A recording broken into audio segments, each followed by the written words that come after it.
جو لوگ اللہ پر ایمان لائیں کہیں کہ ہمارا رب اللہ ہے، پھر اس پر جم جائیں، ان پر فرشتوں کا نزول ہوتا ہے، نہ کوئی غم کرو نہ خوف، خوشیاں مناؤ جنت کی جس کا تم سے وعدہ کیا گیا تھا۔ اللہ کی ربوبیت پر اطمینان جب انسان کو ہو جاتا ہے، میرا رب اللہ ہے، ربی اللہ، انسان کے لیے نہ کوئی کھٹکا، نہ کوئی خطرہ، نہ کوئی خوف، نہ کوئی حزن۔ جو کچھ ہو رہا ہے کس کے اذن سے ہو رہا ہے؟ اللہ کے اذن سے۔ اللہ کے اذن کے بغیر پتہ تک نہیں ہلتا۔ یہ کوئی اندھا بہرا مادہ نہیں ہے جس سے مجھے کوئی خوف ہو۔ اندھا بھینسا چلا رہا ہو اس سے تو ڈرنے کا ہر انسان کو ڈرنا چاہیے، نہ معلوم کس کو ٹکر مار دے، لیکن نہیں، اس کائنات کو چلانے والا ایک سمیع و بصیر خدا ہے۔ وہ جو میرا دوست ہے، میرا ولی ہے، اللہ ولی الذین آمنوا یخرجہم من الظلمات الی النور، اللہ اہل ایمان کا ولی ہے، ساتھی ہے، پشت پناہ ہے، مددگار ہے، حمایتی ہے۔ بتائیے جسے یقین ہو جائے کہ اللہ میرا مددگار، اللہ میرا محافظ، اللہ میرا پشت پناہ، اللہ میرا حمایتی، اس کے لیے کوئی خوف ہوگا؟ اس سے کوئی ڈر ہوگا؟ میں مثال دیا کرتا ہوں ایک بہت سادہ، پنجاب کے دیہات کی۔ تو بڑا چودھری ہے اور کوئی غریب کسان ہے، اس غریب کسان کی کہ جانوروں کو ہر وقت اندیشہ ہوگا چوری کا، کوئی میری بھینس کھول کر نہ لے جائے، کوئی میرا بیل کھول کر نہ لے جائے۔ لیکن جس کے بارے میں یہ سب کو معلوم ہو کہ وہ جو بڑا چودھری ہے وہ اس کا دوست ہے، اس کی بچیا کو کوئی خوف ہوگا؟ اس کی بھینس پر کوئی ہاتھ ڈالے گا؟ اسے کوئی اندیشہ ہوگا؟ نہیں۔ کیوں؟ کہ وہ بڑا چودھری، بڑا اس کا یہاں کا سردار، جاگیردار، سب کو معلوم ہے وہ میرا دوست ہے، کوئی میرے خلاف اقدام نہیں کر سکتا۔ اس دنیا میں یہ چھوٹی سی بات اگر آپ کے دلی اطمینان اور سکون کا باعث بن سکتی ہے تو ذرا تصور کیجئے۔ میں لفظ تصور استعمال کروں گا صرف اس لیے کہ اس کا ہم جس کو کہتے ہیں ادراک اور شعور کر نہیں سکتے، اگر کے ساتھ کر سکتے۔ اگر یقین ہو کہ اللہ میرا مددگار اور یقین ہو کہ اللہ ہر آن میرے ساتھ ہے، پھر کوئی خوف؟ کس کا خوف؟ کوئی شے اللہ سے بالاتر ہے؟ کوئی قوت اس سے زیادہ طاقتور ہے؟ کوئی اس کے ارادے کو بدلنے والا ہے؟ کوئی اس کی مشیت کے آڑے آنے والا ہے؟ یہی بات ہے جو حضور نے فرمائی، یہ ایمان کا حاصل ہے لب لباب، کہ دیکھو اچھی طرح اس بات کو ذہن نشین کر لو، اگر تمام انسان مل کر تمہیں کوئی نقصان پہنچانا چاہے نہیں پہنچا سکتے، مگر جو کچھ اللہ نے لکھ دیا ہو، اور تمام انسان مل کر تمہیں کوئی نفع پہنچانا چاہے نہیں پہنچا سکتے، مگر وہ شے جو اللہ نے طے کر دی۔ آپ پھر میں کہوں گا ذرا تاریخ کیجئے، اسے فرض کیجئے، اسے سوچئے، اگر اس حدیث پر ہمارا دل ٹھکا ہوا ہو تو کسی سے ڈر ہوگا؟ یہ مجھے نقصان نہ پہنچا دے، یہ میری رپورٹ خراب نہ کر دے، یہ میری انکریمنٹ نہ رکوا دے، یہ میرا یہ نہ بگاڑ دے، یہ میرے یہ نقصان نہ پہنچا دے۔ اس کا ڈر، اس کا ڈر، اس کا خوف، اس کی خوشامد، اس کے لیے جا کر طرح طرح سے اپنی عزت نفس کو ذلیل کروانا اس کے سامنے، یہ سب کچھ کیوں کرتا ہے انسان؟ جب سمجھتا ہے کہ اس کے ہاتھ میں میرا کوئی نفع ہے، اس کے ہاتھ میں میرے لیے کوئی ضرر ہے، یہ مجھے کوئی غضب پہنچا سکتا ہے، یہ مجھے کوئی نقصان پہنچا سکتا ہے، یہ میرا کوئی کام بنا سکتا ہے، یہ میری کوئی ضرورت پوری کر سکتا ہے، اسی کا نام شرک ہے۔ جہاں آپ نے یہ سمجھا کہ غیر اللہ کے اندر کوئی طاقت موجود ہے، وہی شرک ہے۔ بتوں سے تجھ کو امید ہے، خدا سے نہ امیدی، مجھے بتا تو صحیح اور کافری کیا ہے؟ شرک تو یہ ہے جس پر بھی تمہیں یہ خیال ہے کلمہ ہے، یہ کلمہ سوم لا حول ولا قوت الا باللہ، ذرا اس پر دل کو کبھی اگر آپ تصور کریں، پھر فرض کریں، دل ٹھک جائے اس پر، کوئی طاقت نہیں۔ یہی بات تھی جو شیخ عبد القادر جیلانی رحمۃ اللہ علیہ نے اپنی وصیت میں اپنے بچے سے کہی۔ 11ویں دینے والے ہیں، لیکن حضرت شیخ عبد القادر جیلانی کی وصیت اور تعلیمات کو کتنے لوگ نہیں جانتے ہیں؟ یہ جن مقامات تک پہنچے ہیں وہ کس چیز کی بدولت پہنچے؟ انہوں نے جو پیغام دیا وہ کیا تھا؟ اے میرے بچے، جس طریقے سے قرآن مجید میں حضرت لقمان کی نصیحتیں جو ہے نقل کر دی گئی ہیں، میں یہ عرض کروں گا بالفرض اگر قرآن حضرت عبد القادر جیلانی کے بعد نازل ہوا ہوتا تو شیخ عبد القادر کی یہ نصیحتیں بھی قرآن میں درج ہوتی. اتنی اونچی نصیحتیں ہیں. اے میرے بچے اس حقیقت کو ذہن نشین کر لے, لا فاعل فی الحقیقت ولا مؤثر الا اللہ. اس کائنات میں نہ کوئی فاعل حقیقی ہے نہ مؤثر حقیقی ہے سوائے اللہ. کسی شے میں کوئی تاثیر نہیں اگر اللہ نہ چاہے. آگ جلا نہیں سکتی اگر اللہ نہ چاہے. پانی ڈبو نہیں سکتا اگر اللہ نہ چاہے. زہر ہلاک نہیں کر سکتا اگر اللہ نہ چاہے. کوئی کس فائدہ نہیں پہنچا سکتی اگر اللہ نہ چاہے. تو در در پہ کیوں سر جھکاتے ہو؟ در در پر کیوں جبیں سائی کرتے ہو؟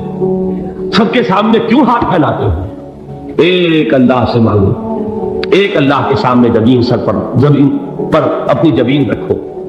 لا فاعل فی الحقیقت ولا مؤثر الا اللہ. نظر آتا ہے ہمیں کہ پانی پیاس بجھا دیتا ہے. پیاس بجھانے کی صلاحیت پانی میں نہیں ہے, اللہ کے اذن سے. کھانا بھوک مٹا دیتا ہے. بھوک مٹانے کی صلاحیت کھانے میں نہیں ہے, اذن رب میں. دیکھیے یہی یقین تھا. حضرت موسیٰ علیہ السلام کا واقعہ یاد کیجئے. سامنے سمندر آ گیا, قوم دیکھتی ہے پیچھے کہ گرد و غبار کا طوفان ہے. معلوم ہوا کہ فرعون اپنے لشکر سمیت آ گیا. لشکر جب چلتا تھا تیز رفتاری کے ساتھ تو گرد و غبار کا جو طوفان اٹھتا تھا اس کا تصور کیجیے. اور لمحہ بلمحہ وہ قریب آ رہا ہے. پوری قوم نے کیا کہا؟ اے موسیٰ انا لمدرکون, اے موسیٰ ہم تو پکڑے گئے. قرآن مجید میں تو یہاں وہ باتیں نہیں لکھی ہے, لیکن تورات میں یہ درج ہے کہ بنی اسرائیل جھگڑنے لگے, دستوں گریبان ہو گئے موسیٰ کے ساتھ. موسیٰ نے یہاں فرمایا لا کر, اس سے تو ہم ہی بہتر تھے. وہاں کھانے کو ملتا تھا, زندگی تو تھی, بیدار ہم کر رہے تھے, موت تو نہیں تھی. اب جو کچھ ہوگا اس کا تصور کرو, جس طریقے سے ہمارے ٹکڑے اڑائے جائیں گے. تو لڑ رہے ہیں حضرت موسیٰ علیہ السلام سے. یہ تورات کی تفصیل ہے. قرآن میں صرف اتنا آیا ہے, پریشان ہو کر انہوں نے کہا انا لمدرکون, موسیٰ ہم کو پکڑے گئے. اس وقت موسیٰ کا جواب کیا ہے؟ کلا ان معی ربی سیہدین. نہیں, میرے ساتھ میرا رب ہے, وہ راستہ دے گا. بتائیے کہاں راستہ نظر آ رہا ہے؟ یہ ہے ایمان بالغیب. راستہ نظر نہ آئے تب اللہ پر یقین ایمان ہے. جیب میں پیسے ہو تب دل کو اطمینان ہے. تو ایمان کس پر ہوا؟ پیسے پر, اللہ پر نہیں. جب وسائل و ذرائع نہ ہو اور پھر یقین ہو کہ اللہ مسبب الاسباب ہے, وہ اسباب کا پابند نہیں ہے, وہ اسباب کا محتاج نہیں ہے, اسباب اس کے محتاج ہے. اگر یہ یقین ہے تو اللہ پر ایمان ہے. یہ نہیں ہے تو تمہارا ایمان اسباب پر ہے, وسائل پر ہے, ذرائع پر ہے, مادیات پر ہے, اللہ پر نہیں. اس وقت کہاں راستہ تھا؟ کوئی راستہ تھا؟ سمندر ہے اور ادھر سے لشکر آ گیا ہے. کلا ان معی ربی سیہدین. اب دیکھیے ایمان کہہ دینا آسان ہے, ہوا معکم اینما کنتم, جہاں کہیں بھی تم ہوتے ہو اللہ تمہارے ساتھ ہوتا ہے. لیکن اس کا یقین قائم ہو جائے تو زمین و آسمان کا فرق واقع ہو جائے. یہی بات ہوئی حضور کے ساتھ. غار ہے, چھپے ہوئے ہیں محمد رسول اللہ اور آپ کے وہ یار غار ابو بکر صدیق رضی اللہ تعالی عنہ.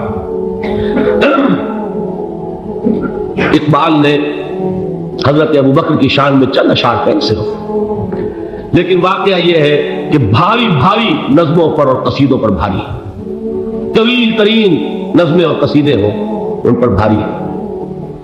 ہمتیں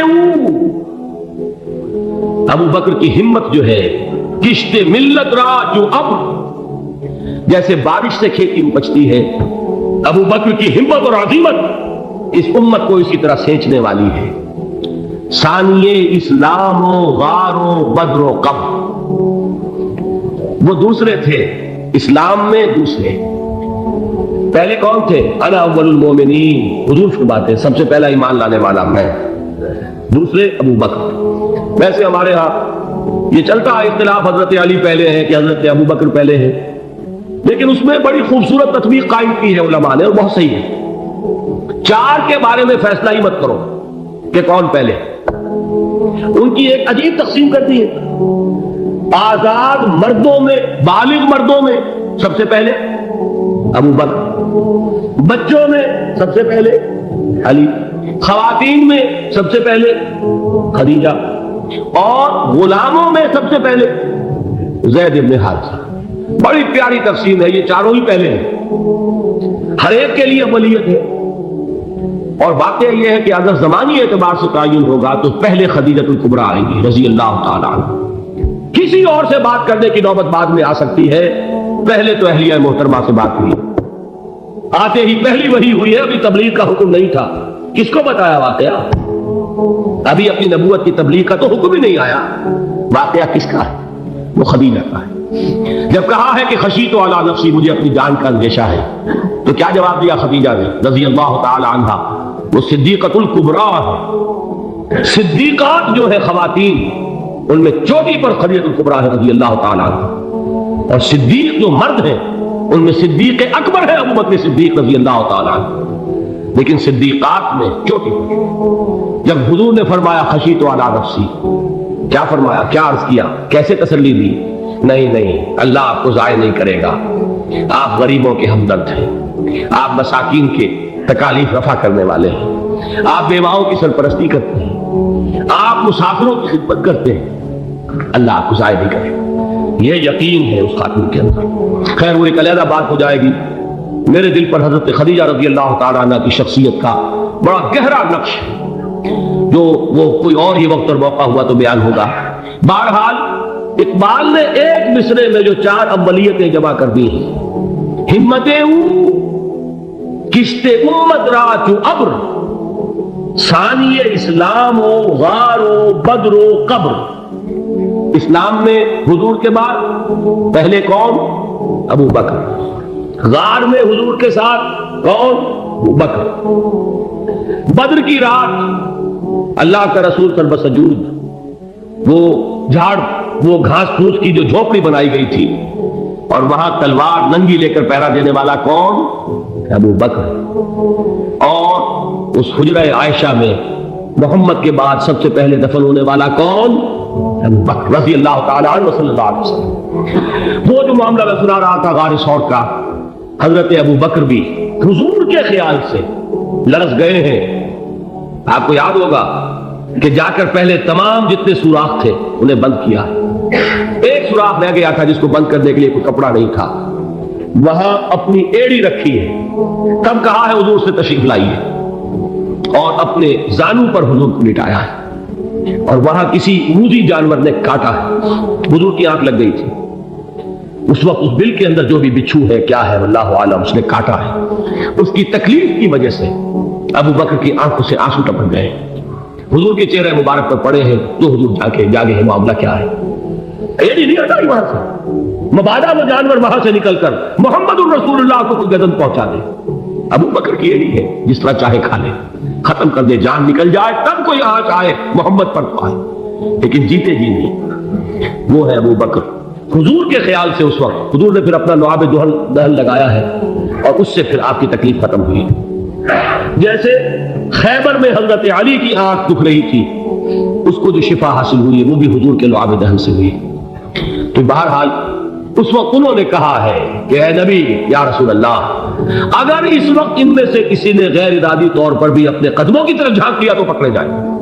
کیا جواب تھا اللہ کے رسول کا؟ لا تحزن ان اللہ معنا، اللہ ہمارے ساتھ ہے، کیوں گھبراتے ہو ابو بکر؟ یہ ہے ایمان باللہ، میرا مالک اللہ، میرا رازق اللہ، میرا محافظ اللہ، میرا مددگار اللہ۔